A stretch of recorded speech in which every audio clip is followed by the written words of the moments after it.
આજે આપણે જવાનું હતું ચોટીલા, પણ એના પહેલાં આપણે એક એક્ટિવા ભાઈને ત્યાં મૂકવાની હતી. તો આપણે આવી ગયા એક્ટિવા લઈને ભાઈની દુકાન બહાર. એટલામાં ભાઈને એ લોકો આવી ગયા. પછી ભાઈએ કરી લીધી ગાડી સાફ અને પછી આપણે નીકળી ગયા ચોટીલા જવા માટે. અને આ લોકોને જો ઘરે તૈયાર થવા માટે ઓછો ટાઈમ મળ્યો હતો, તો અહીંયા તૈયાર થાય છે. અને પછી આપણે આવી ગયા મેકરણ દાદાએ દર્શન કરવા માટે.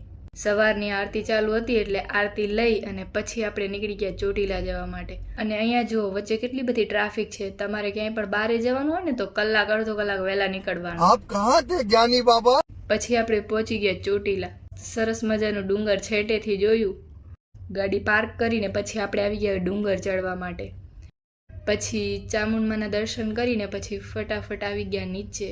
અહીંયા માતાજીના મઢનું કામ ચાલુ છે. બીજી વાર આવશું ત્યારે કદાચ એ પણ બની ગયો હશે. ચોટીલા દર્શન કરીને પછી આપણે જ્યાં જવાનું હતું ત્યાંની લોકેશન આપણે નાખી દીધી. અને પછી આપણે ક્યાં ગયા એ આવશે પાર્ટ 2માં. પાર્ટ 2 જોવા માટે જલ્દીથી સબસ્ક્રાઈબ કરી નાખો.